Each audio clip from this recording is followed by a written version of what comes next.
आज की मेरी इस वीडियो में मैं आपके साथ शेयर करूंगा मोदी के कुछ गलत काम जिसने हिंदुस्तान को ख़राब करने के लिए किए, जो ये झूठे वादे करके जो आया था, जिससे मेरे इंडियन भाई भी एग्री करेंगे। और सबसे पहला झूठ जो मोदी ने अपनी पब्लिक के साथ वादा किया था इलेक्शन में कि जो सारे मुल्क का लूटा हुआ पैसा बाहर गया हुआ वो मुल्क के अंदर वापस लेकर आएगा और हर इंडियन को 15 लाख रुपए दिए जाएंगे।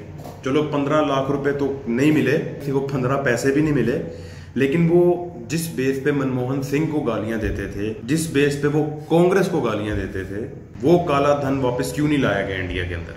वो काले धन वाले क्यों नहीं पकड़े गए? यानी कि ये नरेंद्र मोदी का बहुत बड़ा झूठ था।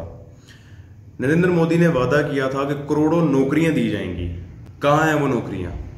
वो जॉब क्यों नहीं दिए जा रहे? कहां हैं वो जॉब? बजाय इसके कि नरेंद्र मोदी जॉब दे, ये उल्टा पूरे कंट्री की हर चीज ये बेचे जा रहे हैं। आपका कंट्री अंबानी और अदानी के हाथ में है। आजकल आप लोगों का रेलवे अदानी के हो गए, आप लोगों के एयरपोर्ट्स जो हैं वो अंबानी के हाथ में है, बंदरगाह अदानी की हो गई, इलेक्ट्रिसिटी अदानी के हाथ में आप लोगों की, टेलीफोन कंपनी अदानी और अंबानी की हो गई। कहने का मकसद ये है कि आज जो आप लोगों का इंडिया है वो 80% जो है वो अंबानी और अदानी का हो गया, और बाकी आप सब लोग जितने भी आबादी है इंडिया की ये 20% में जी रहे हैं। और अभी मोदी को 6-7 साल हुए हैं, अभी इसके बाकी कुछ साल और बाकी हैं, और मेरा नहीं ख्याल ये तब तक कुछ छोड़ेगा ये आपकी कंट्री का अंबानी और अदानी को देने में। अब आप लोग किसानों को देख लो, वो बेचारे कैसे लड़ रहे हैं अपने हक के लिए। इसके पीछे कौन है? अंबानी और अदानी। अगर किसान भी ये इन दोनों के हाथों में चलेगी तो समझो कि आपका पूरा कंट्री 100% ये दो खानदान के हाथ में होगा। और मोदी ने इलेक्शन में कचरा साफ करने की, भारत को साफ करने की एक बहुत बड़ी बड़ी बातें की थी इलेक्शन में। नजर आ रहा है कहीं पे वो साफ सुथरा भारत? वैसे ही गंदगी, गलाजत और हर चीज वैसी की वैसी ही है इंडिया के अंदर। बोलता है डिजिटल इंडिया, डिजिटल इंडिया। अच्छा, मोदी को इतना भी पता नहीं होगा कि डिजिटल इंडिया, डिजिटल बोलते किसको हैं?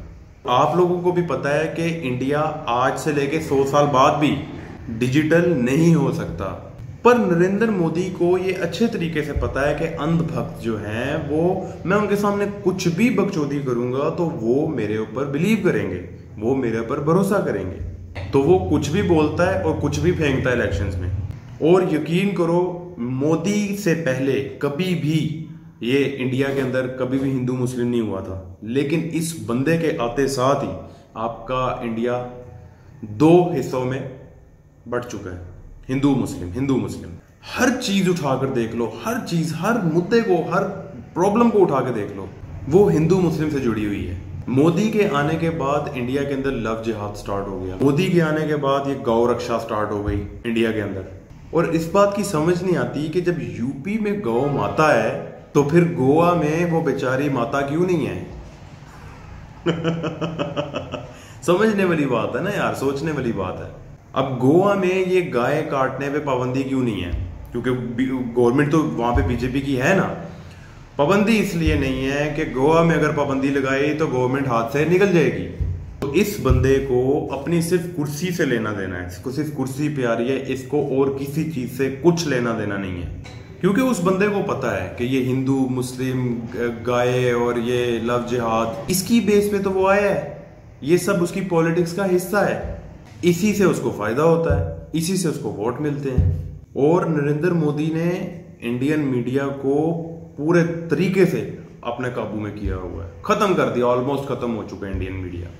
मोदी की गवर्नमेंट में सब अच्छा ही अच्छा है, कुछ भी बुरे की रिपोर्ट नहीं देगा मीडिया, क्योंकि बिकाऊ मीडिया है। मोदी से सवाल कर नहीं सकता, गवर्नमेंट से सवाल कर नहीं सकता, पैसे लिए हुए, पैसे खाए हुए इन लोगों ने। तो इन लोगों ने वही चीज बोलना है जो नरेंद्र मोदी की पार्टी बोलेगी इनको बोलने को। दूसरे लफ्जों में कहूँ तो मीडिया दलाल हो चुका है आप लोगों का। अच्छा, ये बंदा जिस दिन से आया है पॉलिटिक्स में उस दिन से अपनी एडवर्टाइजमेंट करता जा रहा है, अपने आप को मीडिया के अंदर इन कर रहा है, खबरों के अंदर रखता है अपने आप को। उसको पता है कि इसको यही चीज फायदा देगी मोदी को। इसके और कारनामों में एक कारनामा आप लोगों को याद होगा, जो इसने नोटबंदी कर दी थी। लोग लाइनों में खड़े रहे, रोते रहे, तड़पते रहे, तरसते रहे, बिलखते रहे, और हजारों लोग लाइनों में खड़े खड़े मर गए, और उस चीज का कोई जिम्मेदार नहीं है। बस ये नरेंद्र मोदी गोवा गया, आंसू बहाए 4, और लोगों से कहता है कि मुझसे गलती हो गई, और बोलता है नेक्स्ट टाइम मैं ख्याल रखूंगा। पर ये तो सारी बातें हैं इस बुड्ढे की। इस बुड्ढे का दिमाग सटका हुआ है। अभी अचानक ये लॉकडाउन कर देता है। अच्छा, इसको कुछ समझ नहीं आता, ये बुड्ढा सटका हुआ है ना, ये उठता है, उठ के इसने लॉकडाउन स्टार्ट कर दिया। अब पूरी दुनिया के अंदर आप लोग देखो, पहले तैयारियां होती हैं, सारे सिस्टम ओके होता है, उसके बाद कुछ स्टेप उठाया जाता है। ये बगैर कुछ सोचे समझे ना इसने ये लॉकडाउन किया। इंडिया के अंदर कुछ लोग, अब आपको पता है इंडिया कितना बड़ा है, ठीक है, कितने लोग, गरीब लोग, वो ट्रेन से सफर करके उधर गए हुए थे, इधर गए हुए थे, इधर उधर गए हुए थे, तो वो सब लॉकडाउन की वजह से सब ट्रांसपोर्टेशन जो था वो बंद हो गया और उसकी वजह से लाखों लोग पैदल चलते चलते मारे गए। लेकिन इस बुड्ढे कुकड़ को कोई फर्क नहीं पड़ा, क्योंकि इस बंदे को पता है कि इसकी हिंदू मुस्लिम जो पॉलिटिक्स है वो इसको जिंदा रखेगी। अब किसानों को ले लो यार, बेचारे कितने अरसे से लड़ रहे हैं ना, अभी तक भी लड़ रहे हैं, कोई मसला सॉल्व नहीं हुआ, ठीक है। लेकिन मोदी बुड्ढा कुकड़ ऐसा कोई काम नहीं करेगा जो अंबानी और अदानी के खिलाफ जाए, क्योंकि ये इंडिया कंट्री उन लोगों का है, आप लोगों का नहीं है। और भी इसके इतने गलत काम है, इतने घटिया काम है जो इसने अपने सोल्जर्स मरवाए थे। मैं उस चीज़ का जिक्र नहीं करना चाहता, क्योंकि बहुत से इंडियंस हैं वो लोग दुखी हैं इस बात को लेके। आप लोगों को उस एंकर की वो व्हाट्सएप चैट वो लीक हुई थी, जो नाम है उसका, अर्नाब गोस्वामी, पता नहीं क्या नाम है उसका, उसकी जो चैट लीक हुई थी, ये जो जवान मारे गए थे, उसमें ये कैसे कह के लगा रहा था, हंस रहा था ये।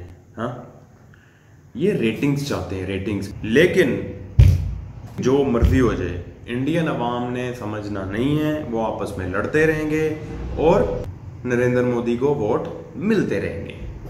अभी आखिरी बात नरेंद्र मोदी के लिए कहना चाहूँगा कि ये अपने बाप गोरों का जो जिसको बाप बनाया है ना इसने, डिवाइड एंड रूल, उसको ये फॉलो कर रहा है। हिंदू मुस्लिम इसने जगा के रखा हुआ है मुद्दा, और इसके ऊपर लड़वा के एक दूसरे का खून बहा के मारी जा रहा है, और वो अपनी राजनीति को चमका रहा है, अपनी पॉलिटिक्स को। और अफसोस सिर्फ इस बात का है कि इंडियंस की समझ में नहीं आ रहा। वीडियो अगर अच्छी लगी हो तो इसको शेयर कर देना यार व्हाट्सएप पे।